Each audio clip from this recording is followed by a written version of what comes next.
Welcome to another Quantum Conversation.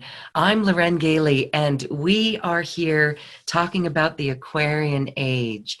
My guest today is Steve Noble, who is a profound spiritual teacher, and he is here to talk about this new age and the incredible energies we've been moving through. Steve, welcome back to Quantum Conversations. Hi, Lauren. Thank you.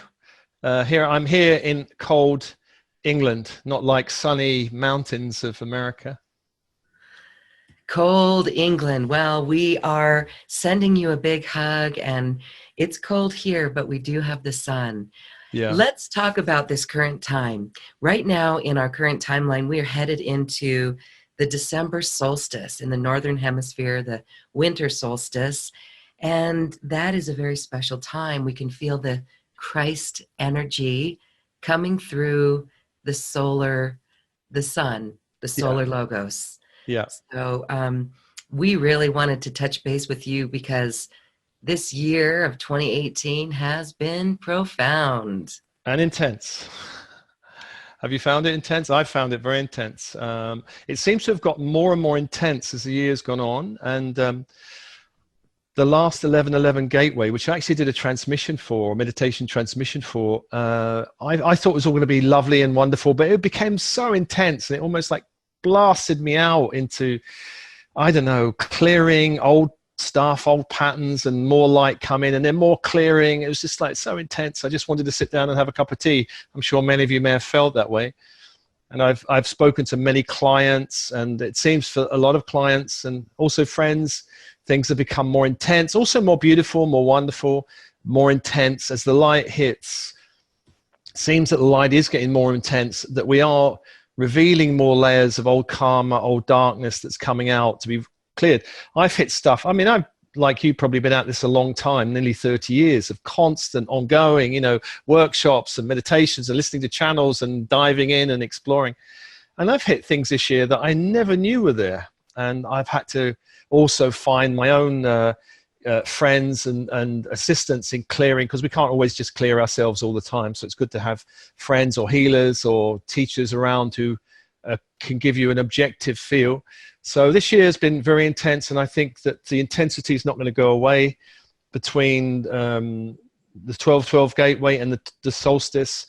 I've got a feeling a lot more light's coming in and a lot more karma and darkness is being released.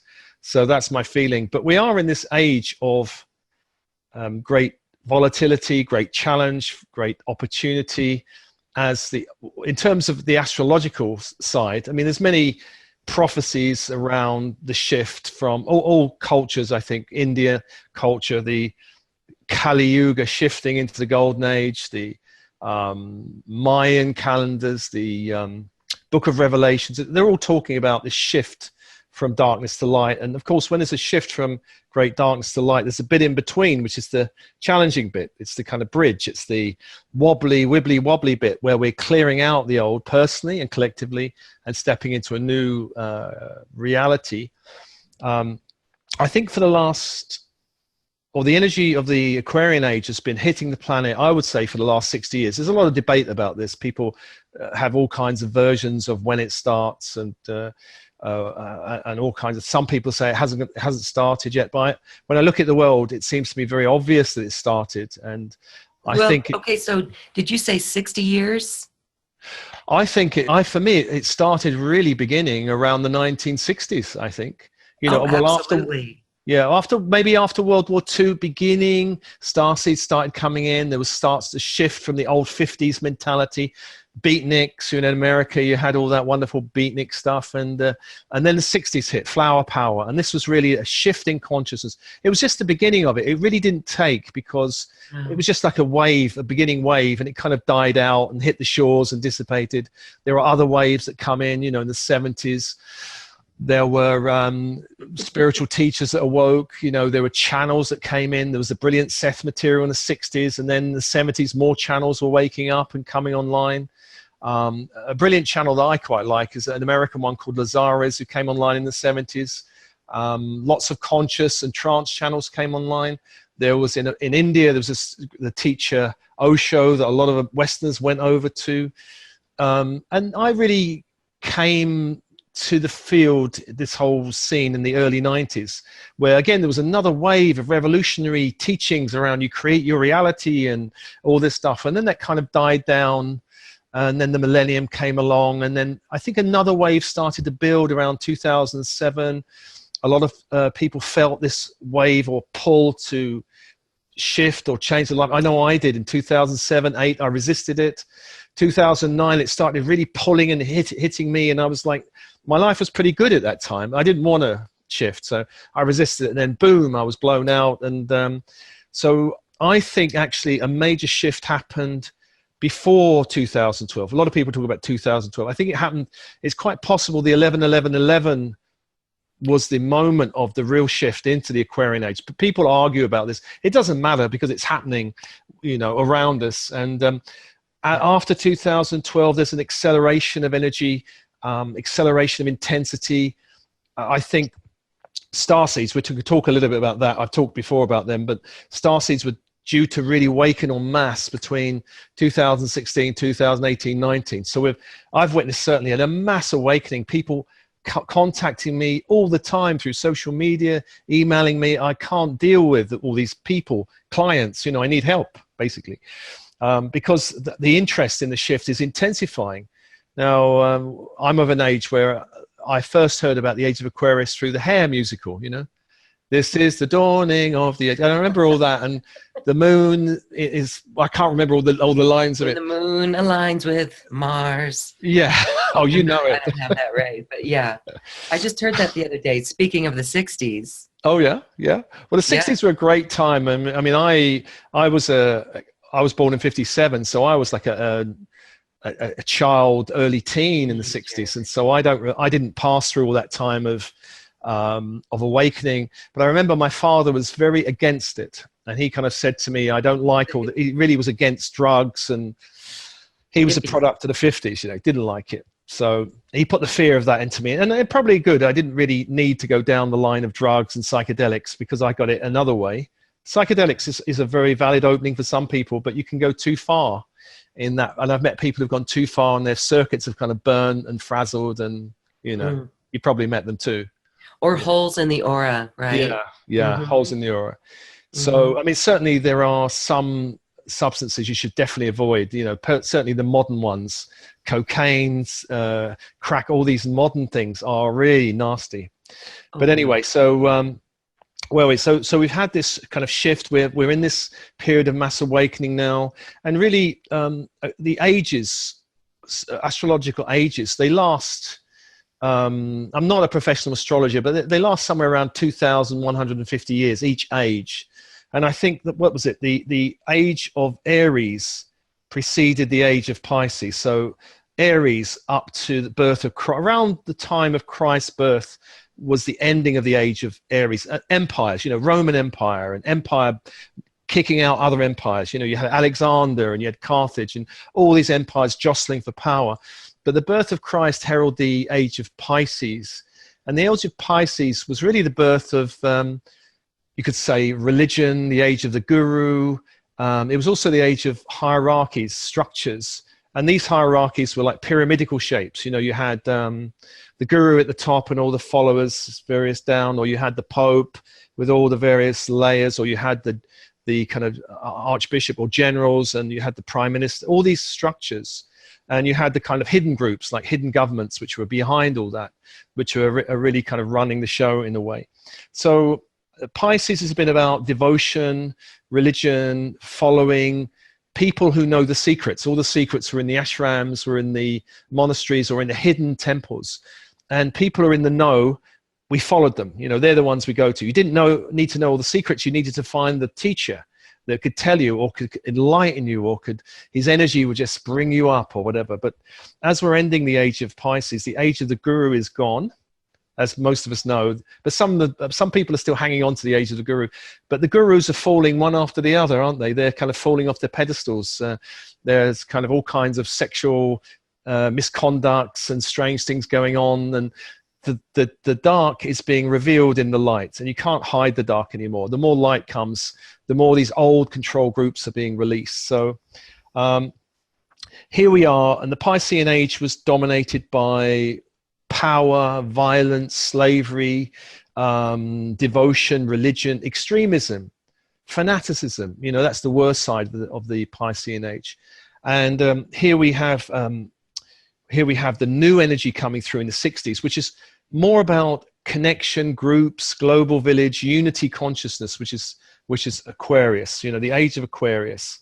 And we don't need to believe in anything in the age of Aquarius. We're here, it's all about information, as we know. It's all about, whereas before information was hidden, now information's freely available. And the problem is we have too much information. We have too many books, too many 10 principles or 10 processes to enlightenment. We have too much.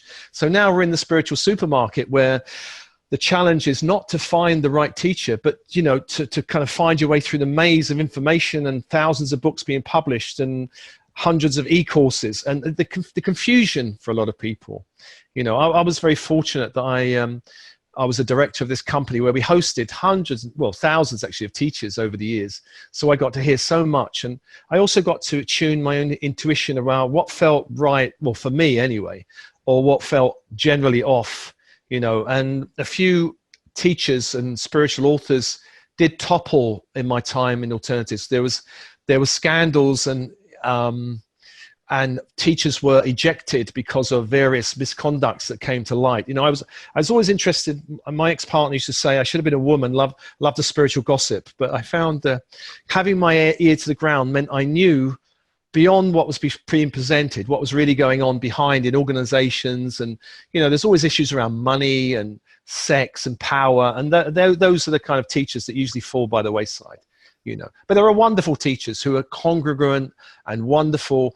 But there is a whole range of beings in the mix as we kind of pass through this volatile age. So here we are. And Aquarius is not hierarchical in the kind of vertical structures. It's more spiral or flat, you know, it's about connections. It's like, imagine like a spider web connecting in all kinds of areas, and light and information can come from every area. So here we are. It's around unity and reconnecting all parts of ourselves. So at the same time as we go through this volatile stage, we're seeing loads of teachers, channels, light, but we're also seeing volatility. We're seeing extremism. We're seeing fanaticism, and the worst kind, you know, in the Middle East and even in America, you know, I'm sure you don't mind me saying, but we and in England also, far right organizations coming out, you know. It's all the minorities to blame, build walls and all that stuff, you know. It's very divisive right now. And so, and recent channeled messages has said that through the chaos comes the unification. And that's what we're starting to see as well. When this chaos takes away something that many people care about, groups come together. We're witnessing that. Yeah. So the dark, if I might talk about the dark as a general term, the dark are those controlling, manipulating forces. They were blocking the light for, you know, all the way through the Piscean Age and, you know, Age of Aries. They've been blocking the light. But in this time of transition, they're actually in some ways initiating the light, actually. They're activating the light. So if you think of an event like 9/11, which is the classic, it's the major event of the 21st century, isn't it? 9/11, which has created all this darkness and war and control and snooping governments on their citizens and all of that. But actually, after 9/11, a lot of people woke up. They looked at it and go, that's not right. Our government's not telling us the truth. There's something wrong with this. I think I checked out on social media, and millions of people seemed to be like checking out websites of 9/11 and the conspiracy theories and facts of it, because there's a lot of conspiracy theories around which we should avoid, but 9/11 is one that I did look at because I thought it was worth looking at, considering all the mayhem it's caused. And it looked like there's a lot of negative forces behind it that most people can't see. The Wizard of Oz, you know, behind the curtain, saying, don't look at the guy behind the curtain. There are these people who are becoming more seen. At the moment, the mass population on the planet is not quite ready for that revelation yet, because if they really get it, there will be kind of revolution and toppling of hidden governments and forces of power that are pulling strings with lots of money and wealth and connections, behind them. They're mostly hidden at the moment, but those forces are becoming increasingly visible. And eventually, I think the Earth seeds on the planet will wake up when they realize how much manipulation's been going on. And what I mean by Earth seeds are those people who've been here on planet Earth for a long time in the reincarnational cycle, in the whole slavery, war, empire building, empire falling, all of that. And these guys can't really quite get ascension or transition because they've been here far too long. And if you talk to these guys about love, light, ascended masters, angels, they'll look at you as if you're absolutely bonkers. You probably know people like that, I imagine. Or they roll their eyes, yes. Yeah. Mm-hmm. And so those people are never going to be convinced by spiritual revelation. They're not interested in it. And I know lots of people who they wish their mother or their brother can somehow embrace the light. It's almost like we've got evangelical New Agers, but these people are not interested, and we shouldn't be trying to convert them. What they will be woken up by is revelations about what is really going on the planet. That's what will wake them up. So I think starseeds wake up through spiritual revelation. Earth seeds wake up through the kind of WikiLeaks revelations and the whistleblowers, and they look at it and go, we have been duped. The wall has been pulled over our eyes for a long time. That's what will wake them up, because they're very practical Earth seeds. They, rocks are hard, water's wet types. So don't talk to them about angels or ascended masters or 2012. They'll just think you're bonkers. All of my family are like that, basically. Okay, so yeah, you're a starseed. When you were a child, you knew that you never fit in, and this is actually a starseed community. People who get this conversation are those who do understand that 9/11 is an inside job, or there's something more than we're being shown. It's obvious when more facts come out. So, wow. All right. So I love what you said there about not needing to convince Earth seeds. And again, this is not labeling. We're not labeling, but it helps us understand Earth seeds and star seeds and the different roles and missions that we have. And I do love that you said the Earth seeds do wake up as well. When we wake up to the fact that our government does not really care if you live or die. Yeah. Well, Earth seeds, the main mission of Earth seeds, there is growth for Earth seeds. Of course, growing through tremendous opposition, limitation, oppression, and all of that does produce a certain amount of resilience, a certain amount of qualities. So it's not, Earth seeds are growing and they're learning. Of course, they're learning leadership, they're learning all kinds of things. But they're not really here on the same path of service as a starseed. Starseed is here to wake the planet up and help the shift. Earth seeds are not. They're here for personal growth, and eventually on their own cycle of evolution, they will, of course, be moving on. Karma with children is a massive service, actually. Just being parents of children and family. This is why so much energy of Earth seeds is wrapped up in families. And with star seeds, it perhaps is less for a lot of them, because their energy is more planetary. They're more here for a different reason, soul mission, which may or may not include children. But even if it includes children, it's not going to be the be and all and end all of their lives. So I've got children, I've got grandchildren, but it's certainly not.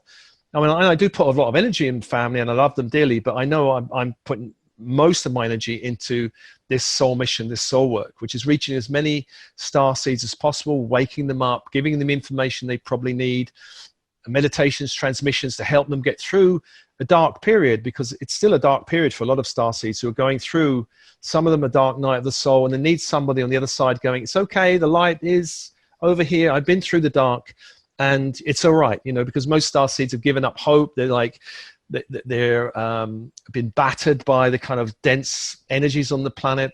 And it's kind of nice having people like yourself waving a kind of light going, it's all right, it's fine, come this way. One of the, there are a lot of energies that star seeds have picked up. Some star seeds have been here a long time, actually, and they've kind of gone underground. They're the kind of, what do you call it, the fifth column or something, And those star seeds may have been here since the fall of Lemuria, which was a fifth dimensional civilization. So when Lemuria fell, some beings decided, you know what, I'm out of here. I ain't hanging around this dimension. I'm off. And some starseeds said, I'm going to go undercover and I'm going to embed myself in this 3D dimension and I'm going to wake up when the time's right, which is a very hard thing to do. So those starseeds that went through that mission, one, there was a tremendous sense of loss or abandonment by spirit or the goddess, because it was a very matriarchal energy back at Lemuria. So abandonment by spirit, and a lot of anger can kind of be there as well. So that is something that gets healed as the awakening process comes up. This, can I trust spirit? It let me down all that time ago. It abandoned me. Why did it abandon me? Because consciously we don't know these things. You know, it's known by our higher self, but we don't know. So we feel abandoned, we feel lost, we get battered in the 3D world, we hide. And one of the core beliefs, I mean, there are energies such as abandonment, mistrust, confusion, all this stuff, anger gets stuck, layers of it has to be released. One of the core beliefs starseeds have to release, I've found, is the belief that the dark is stronger than the light, which is very common. All of us have it if we've been through this dimension, because we've been through a time where the dark is stronger than the light. The light will get smashed. The light will get stopped. The light will get strangled and choked and snuffed out. So if you've been through enough lifetimes, and it's very common where we've been hurt, harmed, exiled, abandoned, humiliated, whatever, eventually we learn, I'm going to be invisible. I'm going to hide. This is the key thing for starseeds. So in the 3D, going through these ages, we hide. And then along comes Aquarius, and the energy goes, it's time to come out of the spiritual closet. And we normally go, you must be joking. I ain't doing it, because the dark is out there and it's going to smash me. Yeah. So there's a sense of around safety that needs to be, or trust that has to be built, and faith that has to be rebuilt, and courage and connection. So we rebuild the connection and all these things start following in. We have to reverse the belief that the dark is stronger than the light. It's almost universal in starseeds that have been through the 3D matrix. And in myself, you know, when I started waking up, I was like terrified, thinking I'm going to be smashed at any moment if I get out and speak on the stage. I've reversed it in myself. So now when I speak to people who've got this belief, I say, well, look, if the men in black are really after you, don't you think they'd have come for me first? You know, I'm really out there on the public stage, and they kind of get, I suppose so. You know, it's just building a sense of trust. And yourself, Lauren, you know, Trump's FBI are not coming after you and not arresting you for, you know, whatever. It's safe now in this light, whereas it wasn't safe for thousands of years to express the light. Now it's safe. That's the big shift. And that's a bit also a shift that starseeds have to get, who've been through the 3D dimension. There's a lot of starseeds coming in now who've never been through the 3D dimension. They're coming in for the first time, and they're looking at these systems, particularly education system, and going, I ain't going to align myself with this nonsense. And so a lot of kids are going, you know, are being labeled as all kinds of dysfunctional on the spectrum, being drugged, because they're not conforming with these systems that do not understand these energies. And a lot of starseeds also that have problems because they're born in Earthseed 3D bloodlines that do not understand their energy either. So you may have very loving parents, but they may not understand you one bit. And the bloodline energies, which is a systemic energy, may not like you because it's witnessed all kinds of repression or violence through people stepping out. And the bloodline can suspect that you're going to embarrass the bloodline or step out, and there might be some shame. And so energetically, bloodlines, and I'm talking about generations energies, can seek to block you. Ancestral energies can seek to block you. So this is the stuff starseeds are all up against. They're up against the kind of density of the dimension. They're up against bloodline energies, and they're up against past life experiences where they have been hurt or harmed. So it's not easy, this awakening process, not easy. Even though the energies are supporting us, even though there are many teachers supporting us, that we're still like putting our toe in the water going, is it safe? So this is why what you're doing is great. You're kind of helping people gain a sense of safety and inspiration as well, which is very important to lift our energy up, you know. Yes, well, I know you and I are both on that mission, and the tools that are available to do this is really wonderful, but it's still really interesting that I still feel a little unsafe as well, right? In this little tight-knit community, or like-minded community of quantum conversations, right? And we are like-hearted. When we step out to do conscious action in our neighborhoods, I still am a little shy. I was in my neighborhood, there's fracking, and Mm. it's actually being quite dramatic right here. And this is why I say it's divisive. When we continue to put dollars and profits ahead of the environment and the beauty of our earth, we get kind of sticky there. So what, on one hand, I see people mobilizing to come together, and on the other hand, I see myself taking a photo of something, being aware that we, if we create our reality, what are we going to focus on? We're going to focus on solutions. Yeah. Yet there's still things that we need to do to help kind of draw an awareness to people. So I found myself being scared to post a photo on the Nextdoor app. So the Nextdoor is an app for your local neighborhood, and you can find out when there's garage sales and things.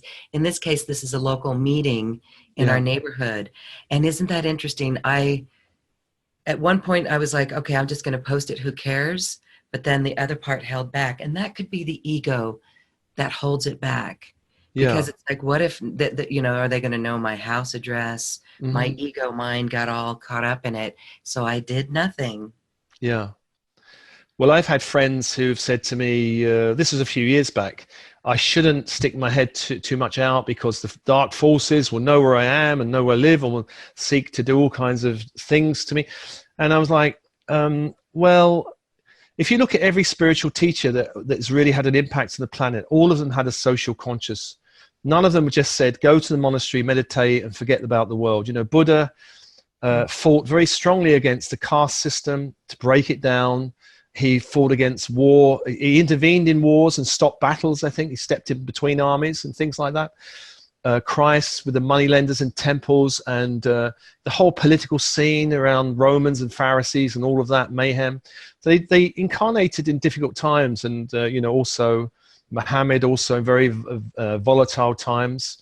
So a lot of teachers have a social conscience, and I spent 13 years as a director of this spiritual organization where I kind of felt I wasn't allowed to have a voice around anything other than spiritual, because it would reflect on the company.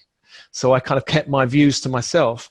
But when I left that company in 2012, I found inside of me a force that just wanted to express myself. And I did express it very forcefully on social media. So I think there's a few countries in the world that I don't know if I'd be welcome in, actually. Repressive countries, I'm talking about countries like Saudi Arabia and Israel, those kind of countries. I've been very vocal about those kind of countries and things that have been going on. And of course, there are very wonderful people awakening in those countries, but it's just really the repressive governments and what they're doing. So I created a group on social media, and actually one of the first groups I created was about conspiracy facts around 9/11, and I got thrown off of Facebook for having that group. They banned me, and I had to find my way back in. And so then what you're doing now is obliterating by the light. Yeah, yes. Right. Well, right. I did create another, and I've still got another group on social media, Facebook, which is called Conscious Media, where I do post social activism stuff. And I kind of also post, it's about solutions. It's not just about being angry at the world, it's about informing people. It's about letting people know what's really going on, as far as I can, and becoming informed about what's going on in the world. And I know a lot of light workers, starseeds, kind of don't want to know. I don't want to know what's going on in the world. I just want to know about my lovely little groups. But it is important to know about fracking, about nuclear energy, about wars, about all of this stuff. What's going on in the Middle East, what our governments are doing in our name, about snooping, cyber stuff, all of that is important to know. Whistleblowers, it's all very important. So I think I maintain a social activist side. I think it's important to have it and to look at the fear and really look at, well, what am I really afraid of here? I know actually that I probably can't go to a few countries now, but I probably don't want to go to them anyway. And just being mindful and being looking for solution focus, not only about the problems in the world, because we don't want to just spread more and more. The news is already bad enough, without saying more. It is important to have the power to say no to certain things, and to say yes. If we can't say no, our yes isn't very strong. So it's about power and boundaries. So you might say absolutely no to fracking. You don't have to go out and be violent on the demonstration line. You just go out, whatever degree you feel confident or able to. I think it's important to be involved in communities and to be concerned about people. Now, I'm very concerned in England, for example, around people in the very lowest rung in England. We've had austerity under this right-wing government for a long time, and it's very, very hard on a lot of people. And the UN did a report recently showing that that decision was taken for political, not economic reasons. So actually putting people through a lot of hardship just for political reasons is, I think, a horrible decision to take. So I've publicized that as far as I can. I've made very clear my political views. And I think democracy is a wonderful thing, but it's filled with 3D.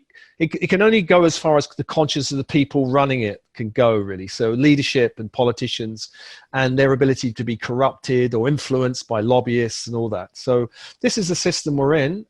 And it's not about fighting. I don't think we should fight the system. Fighting doesn't work. Fighting the dark actually empowers it. We should say no to the dark. We can say no without fighting it. No, I don't want to do that. Yes, I want to move my energy towards this. So we have to say no to certain things.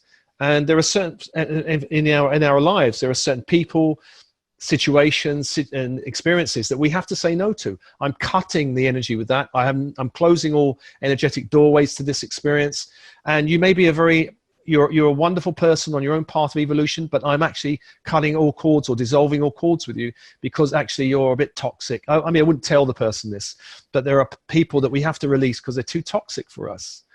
And that's not an unkind thing to do. It's kind for them because actually it frees them up to be on their path, to make their choices without being hooked to some lovely person who just wants to kind of save them or love them or get involved with them. And all. So we should let those people do whatever they want to do, make the mistakes they want to make, learn, trust they're guided by their own inner light somewhere. Some people learn by hitting the wall, and we have to let them hit the wall. We have to let them learn their own lessons, It's a big one for children. If you're a parent with children, you can't protect them from life. We have to trust their light. We'll guide them through light and encourage them and inspire them.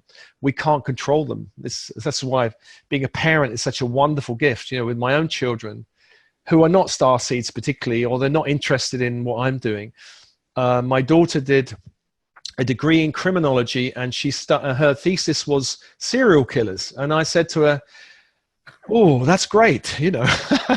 It's not what I want to choose. And my son was very into the security industry and wanted to be in the police, and now works in the NHS in the operating theatres, blood and whatever everywhere. And I can't do it, but I really love that they're on their own paths doing what they want to do, even though I wouldn't go anywhere near it, So we have to, I think with children, we have to let them follow their own path. And in the world, I think we should have a social conscience. And be realistic about what our fears, turn the light on the fears inside of us, go, what am I really afraid of? In some other lifetime, perhaps the Men in Black did turn up and I was, publicly dealt with. But in this lifetime, there are too many starseeds on the planet. The light is too overwhelming. This core belief around the dark is stronger than light we have to kind of process. And it may come from many lifetimes. So I'm not saying it's easy, but we have to kind of look at it and reverse it. And it is very, very possible to reverse that belief, because now is a time where that belief is no longer true, which is my reality. And it's not to say the dark is not out there. The dark is not formidable, because the dark forces on this planet are still out there. They're still in control of a lot of things, though losing control fast. There are still dark forces on the inner planes that we have to be mindful of. If we just have a basic spiritual hygiene in our practice, those forces find it hard to touch us. So it is important to find the clearing, hygiene practices. If you're going to open yourself up in the inner planes, you need to know if any beings approach you, are they the good guys, or are they kind of people posing as the light? And that can happen. So, I mean, the old occultists in the 1920s and 30s had very simple, they would ask someone, are you aligned with the highest light, Christ energy? They'd ask that being 3 times. And those beings find it very hard to lie, you know, if you really confront them directly. On the inner planes in your meditation as well, if you have guides approach them, check them out. Don't just go, oh, well, you must be lovely, you know, or this being wants to channel through me, so I'm just going to let them. Question them and check them out. And the stronger your connection to the higher self, the less able these entities or beings can interfere. They are there in the world and in the inner planes. But spiritual hygiene, just like if you go to a city and you kind of know, well, that district's a bit dodgy, I'm not going to go there. But if you just blunder in and just try and check out every bar and go, oops, this bar is pretty dark, you know, we don't tend to do that. We need to have our intuition running in the world and in our inner world as well. And then we're completely safe, you know. Yeah. Okay, very good. Really just to face down those fears and see where they're coming from and get over it, because it is safe now. So that is very empowering for Starseeds. And I really love that it's new earth solutions. It's really new solutions to focus our energy on that. Yeah, and there are lots of them. Yeah. And so that's where the playing field is different now, because it's not the old paradigm where we need to hoard information, but it's actually doing the opposite of everything. Oh, yeah. And a lot of people are, I mean, I also speak to kind of conscious entrepreneurs or people starting their own business and their own website, and they're kind of sometimes afraid around copyright and should I protect this and should I trademark that? That's the old age of protection. You know, in this age, absolutely. If somebody wants to copy your material, most people have integrity. You know, integrity. Integrity. If you've got some information, I find that people are sharing it. You know, check this meditation out by Bob or Jane, or listen to this person's got some amazing music over here. This is how people get found, by sharing and connecting. Very few people are stealing ideas. Most people, I mean, some people might take your idea and make it their own and run with it in a new way, which is fine.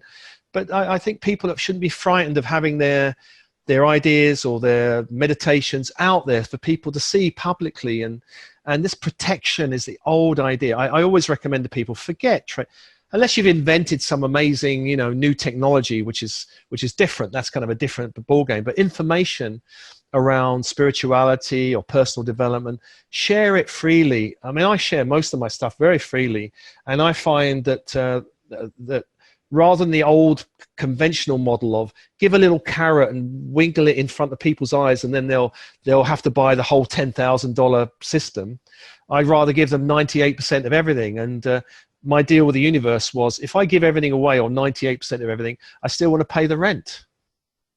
You know, and so far the universe has upheld that deal. I've been more abundant by giving everything away than ever, actually. So I actually think that's the best way to go. Well, you've shifted the energetics around the belief system of money and the control of money, and there's lots of things to do around that. Okay, so really to inspire is the role of Starseeds, and to help people wake up. So for those who are not familiar, if they're a starseed, anyone listening to this program is a starseed. Absolutely. Yeah. And so mobilization for the starseeds, any suggestions? Well, I should mention, not all starseeds are here for the same reasons. Some are very much drawn to light body, light integration work, DNA activation work, working with extraterrestrial star groups. They're very interested in that. Those kind of people, you find them around healing centers or centers of information. Like I was one of these people. So Alternatives, where I worked for so many years, was a kind of hotbed of information, spiritual and tools and meditations and all kinds of processes. So that's one group of people. Another group will be very interested in communities and earth, ley lines, and they're always visiting, you know, ley lines and hotspots on the earth, and their guides are telling them to move to this place so I can activate the energies here. And a lot of old sacred sites were closed down, or energy centers on the earth were closed down because of the nature of the low frequencies. So they were closed down. A lot of them are reopening now, and a lot of starseeds are drawn there. They don't know why they're going there. They may walk ley lines. I mean, I do go to Glastonbury 3 times a year because I absolutely love it in England. And I go to Avebury which I find very powerful. I've been to many places around the world. Shasta in America was probably the most powerful I've ever felt, a place actually. Great. I do recommend anybody in the States that can get there, go and visit Shasta. It's amazing. I did go to Sedona, which has a different energy, amazing in a different way. So there are all these portals around. So even if you're not one of these people who are interested in earth activations, it's good to go and visit them because there's a lot of light that can kind of touch you.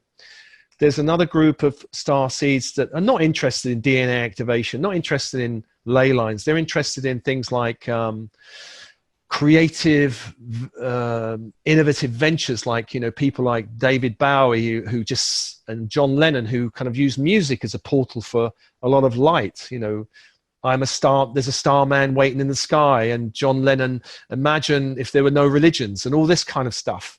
So great. And there are artists as well, and poets. And so this is a great avenue for a lot of people. They're not particularly overtly coming out with spirituality, but they're doing it in a way that perhaps even a lot of starseeds will be touched deeply by someone like John Lennon.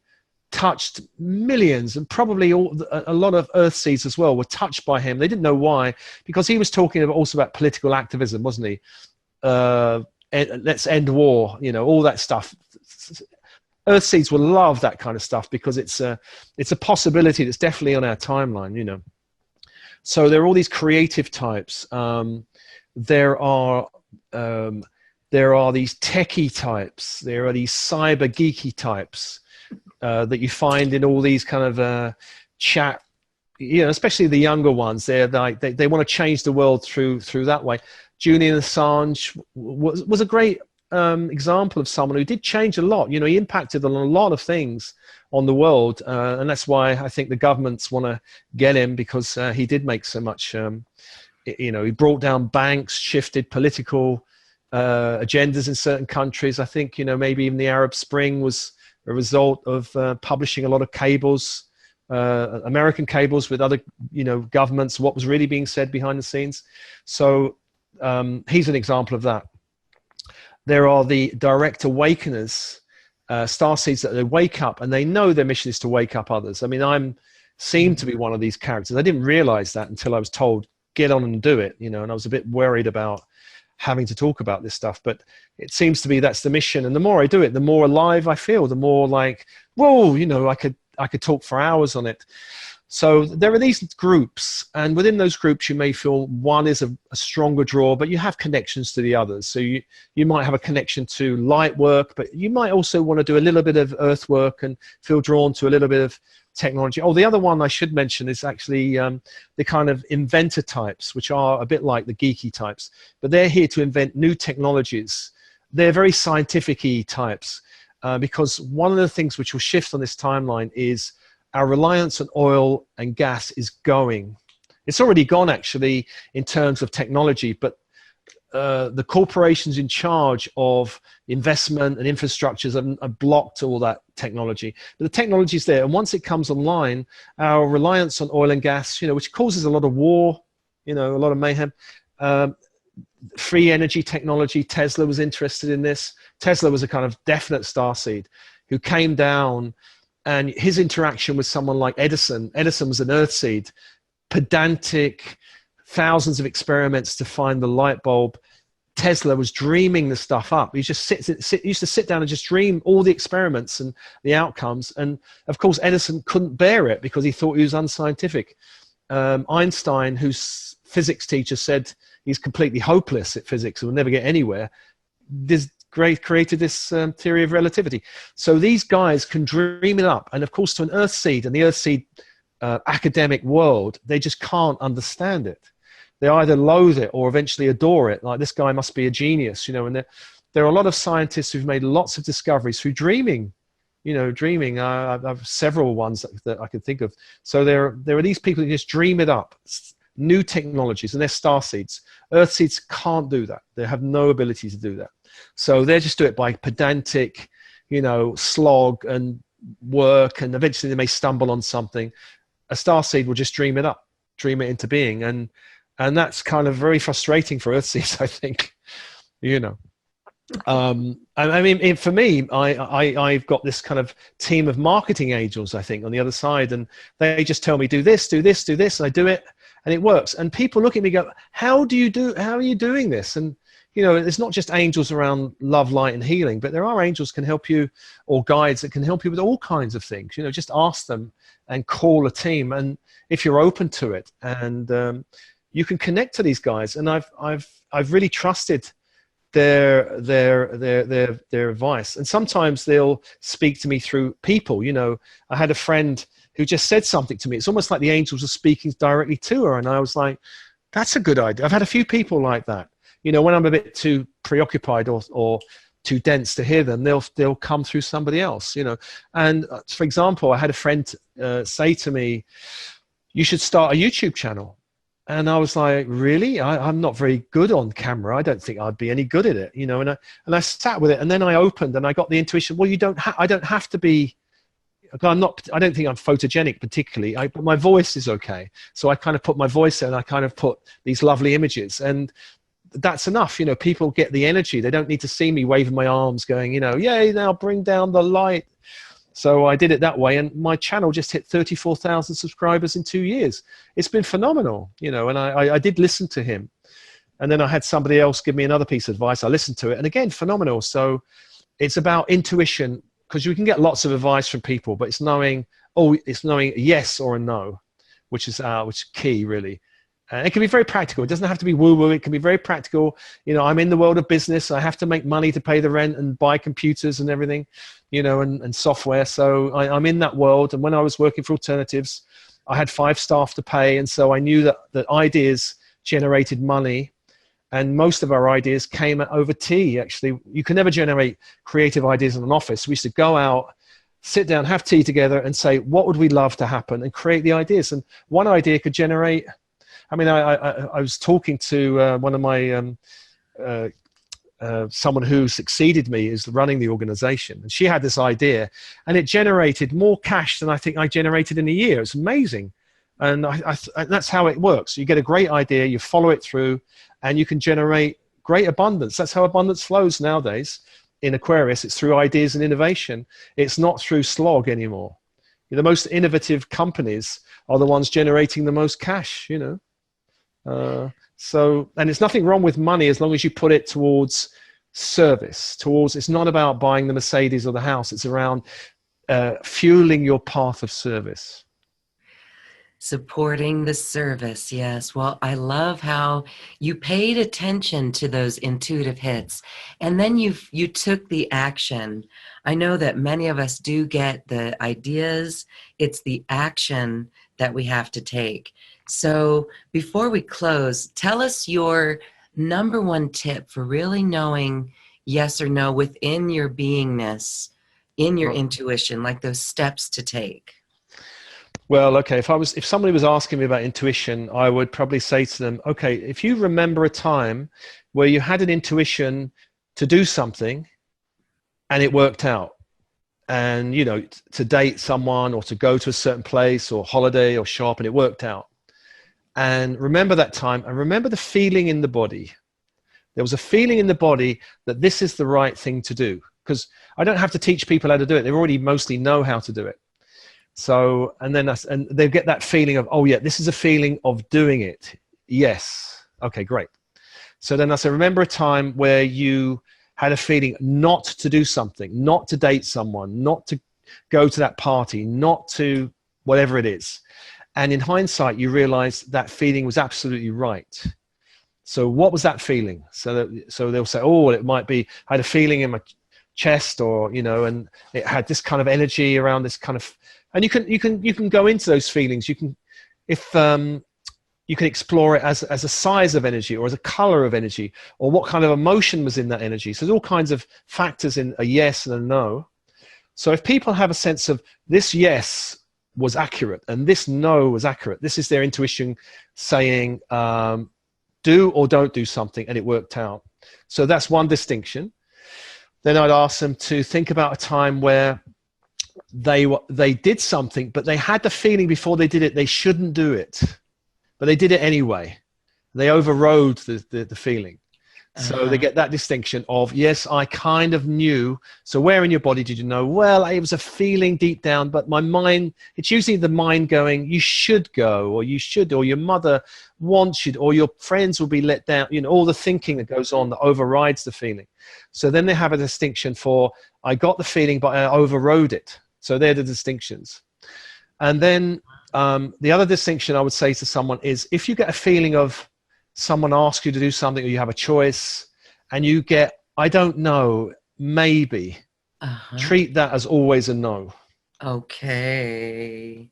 So the distinction is, I know what's a yes, I know what's a no, I know when I should or shouldn't have done something, I overrode it, I know what's my maybe, and I'll treat that always as a no. So they're the kind of parameters, very, very basic, you know.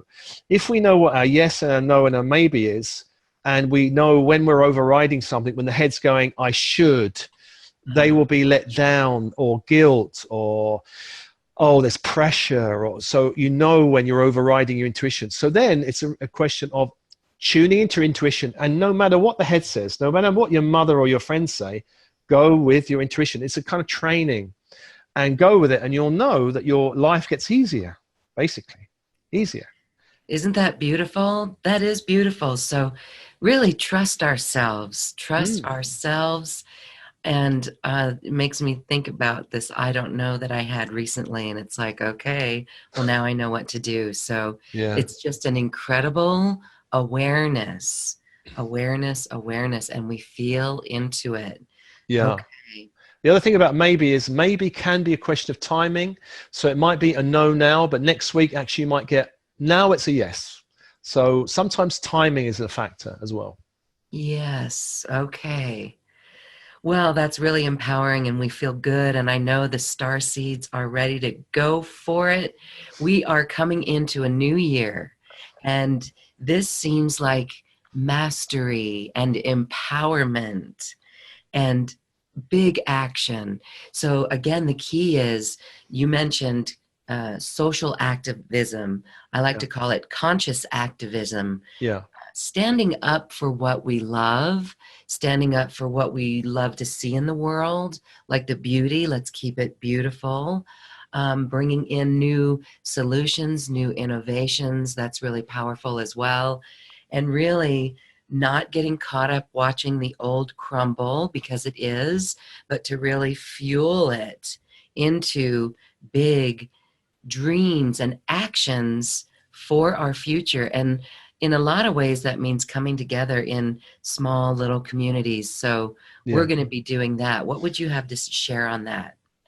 Well, I think it's very important for connection to groups, other like-minded people, your soul tribe. I mean, it's very important for star seeds. They're activated to find their own mission, their own direction in life. And that, you know, it's a challenge of finding it, because we have to kind of step away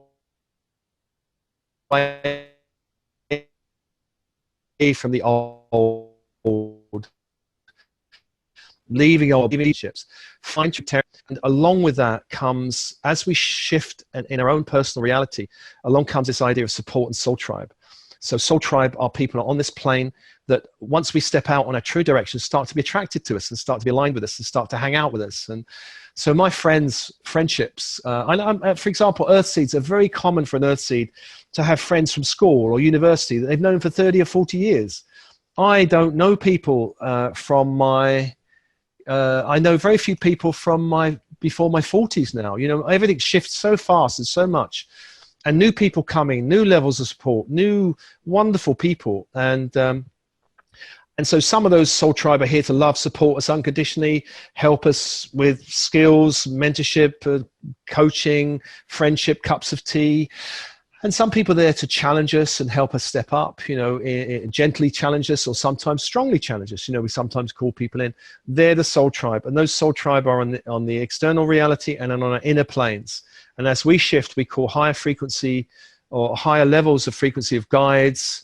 We call angelic support. We can access things called planetary or galactic councils of beings. So we can access more higher levels of our higher self, something we call the I am presence, which is our oversoul. So the more we step out, the more that our higher self and oversoul gets interested in us.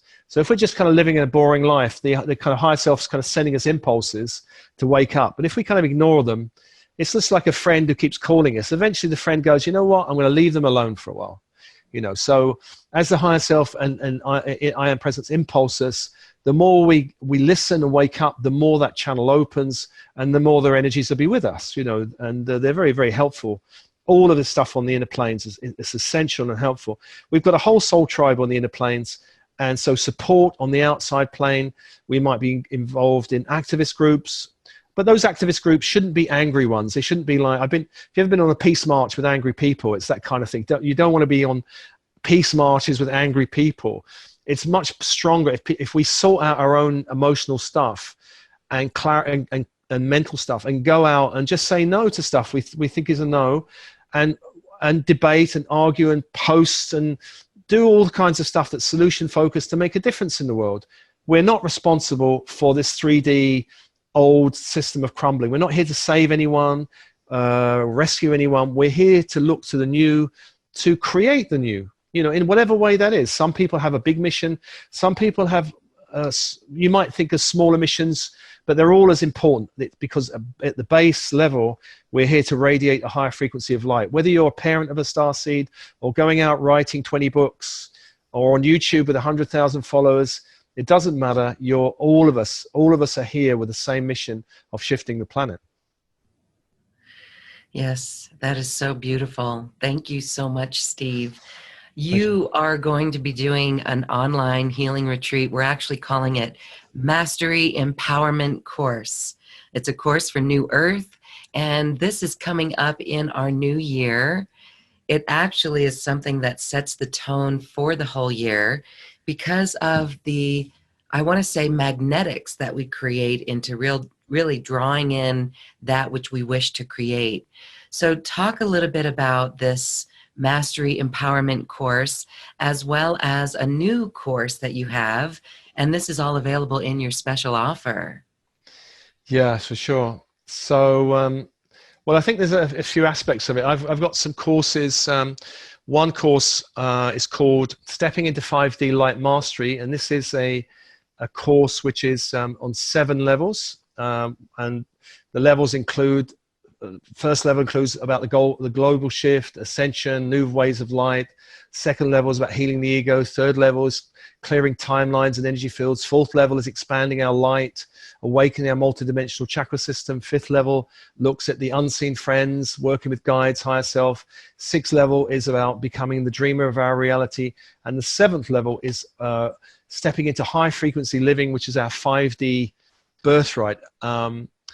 The other course I've put out is something called 5D Light Medicine Technology, and this is on 4 levels. And I did this with another teacher in Australia, a lovely woman in Australia, Taryn. The first level of that is clearing the etheric body, the chakra system, and upgrading. The second level is clearing and upgrading the emotional body, and emotional body is very important. Lots of old emotional baggage. Once we drop it, it just frees us up. The third level is clearing and upgrading the mental body, all the old ideas, thoughts, stories, and perspectives. And the 4th level is embracing our higher self. So that's 2 courses. And I believe I'm doing a webinar with you, Dreaming Your Year in 2019 into Being. And this is really a call to all light workers and starseeds who want to help increase their light, increase their shift, increase their resonance with their higher streams, clearing resistance out of the way, and there will be attunements and transmissions on that webinar. So I think there's 3 aspects of the whole package that's going on here. Yes, a lot of ways to work with you. You have such great teachings and tools and practices for people to really clear their energy and to really align and to really step onto their path fully and their mission. So thank you again for that. Again, that special offer is available on this webpage, on this link. So it's beautiful. Well, I want to thank you for this beautiful call today. I'm feeling very empowered. I know starseeds are raring to go, and we have a meditation that we're going to link up with this conversation, and this is on the Aquarius Age even more. Can you tell us a little bit about the meditation and how people can use it?